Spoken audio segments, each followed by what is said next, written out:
বিসমিল্লাহির রহমানির রহিম। আসসালামু আলাইকুম।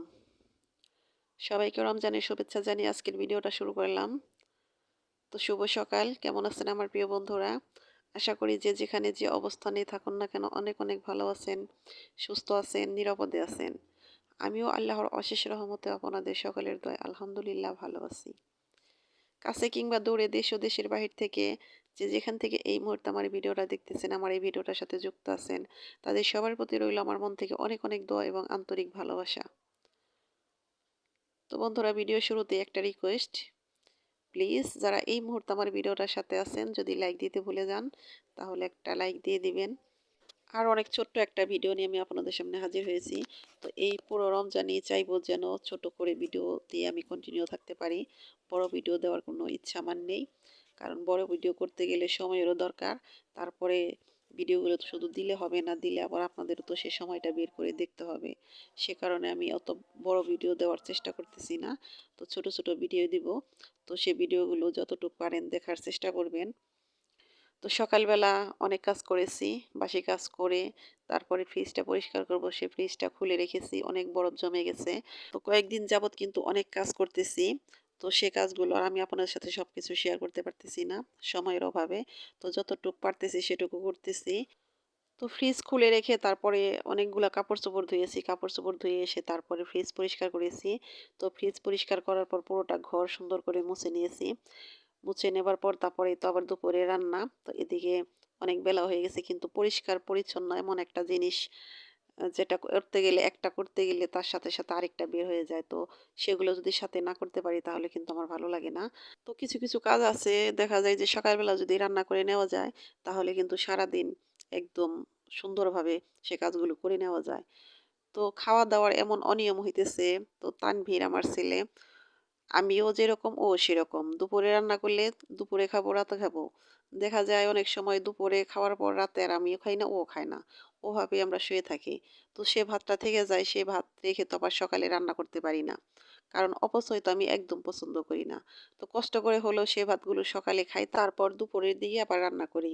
তো চেয়েছিলাম যে কয়েকদিন ধরেই ভাবতেছি যে সকালে একবারে রান্না করব আর বিকেলে রান্না করব। সারাদিন একটু আরাম মতো কাজ করব সুন্দর করে। কিন্তু এই তো এরকম খাওয়া-দাওয়ার অনিয়মের কারণে সে কাজগুলো করে পারতাছি না। তো কি আর করার? এই তো অনেক তাড়াহুড়োর মাঝে, তার মধ্যেও তো রান্না না করলে চলে না। তো আজকে শেষ রাতে ভাত খাবো ছেহরি। তো আজকে কিন্তু বিকেলে রান্না করলে বেশি ভালো হতো। তো দুপুরেই রান্না করতেছি, তো ভাতটা একটু কম করে রান্না করেছি আর তরকারি একটু বেশি করে রান্না করেছি। তো শেষ রাতে তো আবার ভাত রান্না করতে হবে। তো তার জন্যই তো মাছের মাথা আছে, সেই মাছের মাথা দিয়ে এই যে লাউটা রান্না করব। আর মাছ একটু ভুনা করব টমেটো দিয়ে, আর লাউ শাক ভাজি করব। তো এই হলো আজকে সেহরির খাবার শেষ রাতের। তো সেহরির জন্য কিন্তু স্পেশাল ভাবে তেমন কিছু আমি কখনোই রান্না করি না। তো আমার মন থেকে যেটা চাই আমি সেটাই রান্না করি। দেখা যায় শাক ভর্তা এগুলো খেতে বেশি পছন্দ করি। তো ছেলেদের মাছ মাংস দিতে হয়, কিন্তু আমি এগুলাই বেশি পছন্দ করি, এগুলাই খাই। আর ইফতারির ব্যাপারটা হলো, যেদিন ইফতারি বেশি করে ইফতারি বানানো হয় সেদিন কিন্তু ওই ইফতারি খাওয়া হয় আর ভাত খাওয়া হয় না। তো এই যে আমি এখন যে ভয়েস দিতেছি, আজ কিন্তু সন্ধ্যায় ইফতারি করেছি। ইফতারি করার পর কিন্তু ভাত খাওয়া হয়নি, ভাত খাইনি, আমরা কেউ খাইনি। তো ছেলেদের বলেছিলাম ভাত খেলে ভাত রান্না করি, তোরাও খাবে না, সে কারণে আমিও আর খাইনি, রান্নাই করিনি, আর খাবো কি। তো ভাত রান্না করলে খাওয়া যেত না। তো আমি অনেক সময় ইফতারিটা বাদ দিয়ে ভাতটা খাওয়ারই চেষ্টা করি, শরবতটা খেয়ে তারপরে যদি ভাত থাকে আমি সেই ভাত খাই। ইফতারি ইফতারি আর খাওয়া হয় না। আর রোজা থেকে কিন্তু এত অত খাওয়া যায় না। শরবত আর পানি খেলেই কিন্তু আমার মনে হয় যে আমার খাওয়া শেষ হয়ে গেল এরকম। আর ঠান্ডা জাতীয় জিনিস খেতে কিন্তু বেশি ভালো লাগে, ফল ফ্রুট। তো বন্ধুরা, এই তো আমার রান্না নিয়ে তো আমি কোনো কথাই বলতে পারতেছি না। তো আমার শাকটা রান্না হয়ে গেছে, তারপরে তো এখন আমি লাউ দিয়ে মাছের মাথাটা রান্না করতেছি। তো লাউ দিয়ে মাছের মাথাটা রান্নাও করেছি, আবার কিন্তু খাওয়াও হয়েছে। বেশ মজা লেগেছিল। এটা কিন্তু এই রান্নাটা ছিল কালকের। নিজের হাতে লাগানো গাছের সবজি খেতে তো আসলেই মজা। তো খাওয়ার চেয়ে আমার মনে হয় যে দেখতে আর কাটতেই বেশি ভালো লাগে। তো আমার প্রাণপ্রিয় বন্ধুরা, জানি না কে কে এই মুহূর্তে আমার সাথেই আছেন, এই পর্যন্ত চলে এসেছেন আমার সাথে। তো আস্তে আস্তে দেখতে দেখতে যদি লাইকটা দিতে ভুলে যান তাহলে আবার মনে করিয়ে দিলাম, প্লিজ একটা লাইক দিয়ে দিবেন। আপনাদের একটি লাইক কিন্তু আমার কাছে অনেক অনেক মূল্যবান।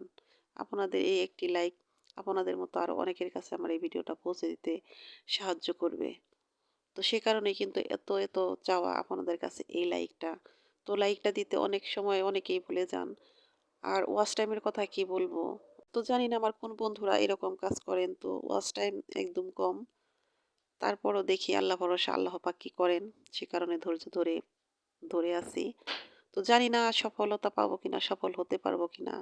তো এই কাজটা যখন করতেছি তো একটা আশা তো অবশ্যই মনের মধ্যে আছে যে হয়তো আল্লাহ পাক চাইলে হয়তো সফল হতে পারবো। তো আদৌ পারবো কিনা সেটা জানি না। তো আপনাদের সাহায্য ছাড়া, সহযোগিতা ছাড়া কিন্তু কিছুতেই সম্ভব না। আপনাদেরকে সহযোগিতা করতে হবে। তো আমাদের একে অপরের সাপোর্ট কিন্তু অনেক দরকার। আমরা একে অপরকে সাপোর্ট করব। তাহলে হয়তো আমরা সবাই সাফল্যের মুখ দেখতে পারবো। তো বন্ধুরা এই তো কথা বলতে বলতে আমার রান্নাও কিন্তু শেষ হয়ে গেল। আমি কিন্তু অনেক তাড়াহুড়া করে রান্না করলাম। তো সেটা তাড়াহুড়াভাবেই দেখালাম। তো এই যে এটা হলো রাতের বেলা। রাতের বেলায় তো বুট ভিজাইতেছি। তো বুট তো আগের দিন রাতে আমি ভিজিয়ে রাখি, তারপরের দিন সিদ্ধ করি। তো ২ কেজি বুট এনেছিল আপনাদের ভাইয়া, সেখান থেকে আমি ১ কেজি ভিজিয়ে রাখতেছি। তো এই বুটটাই আমি শুধু ফ্রোজেন করব। অন্য আর কিছু ফ্রোজেন করব না। বুটগুলো ভিজানোর পর তারপরে এই যে বেসন করা হয়েছে সেই বেসনগুলো এখন উঠাবো। তো বেসন করেছি হলো খেসারির ডাল, এঙ্কার ডাল আর মসুরির ডাল দিয়ে, পোলাওর চাউল দিয়ে হলো বড়া বানানোর জন্য একটা করা হয়েছে। আর করা হয়েছে হলো ছোলার ডাল, যেটাকে বলে শুধু ছোলার ডাল আর কিছু চাউল দিয়েছি, আতপ চাউল, সেগুলো দিয়ে হলো আমি বেসন করব। এই দুটোই করেছি। তো বেসন কিন্তু দুরকম করা হয়েছে, যে বড়া বানানো হবে সেটাও করা হয়েছে। তো অনেকগুলো বেসনই করা হয়েছে, আমি ইচ্ছা করেই করেছি, কারণ এই বেসনগুলো ঘরে থাকলেও অনেক সময় অনেক কিছু বানিয়ে খাওয়া যায়, সে কারণে একটু বেশি করে করা হয়েছে। তো বন্ধুরা কথা বলতে বলতে ভিডিওর শেষ পর্যায়ে চলে এসেছি। তো আমার কথা ও কাজে হয়তো অনেক ভুল আছে, সেই ভুলগুলো প্লিজ ক্ষমা সুন্দর দৃষ্টিতে দেখবেন। তো বন্ধুরা আমার মন থেকে আমি দোয়া করছি আপনাদের জন্য, আপনারা মনোযোগ সহকারে যেন সিয়াম সাধনা করতে পারেন, রমজানের রোজা রাখতে পারেন। তো আজকের মতো এখানেই বিদায় নিলাম। আল্লাহ হাফেজ, আসসালামু আলাইকুম।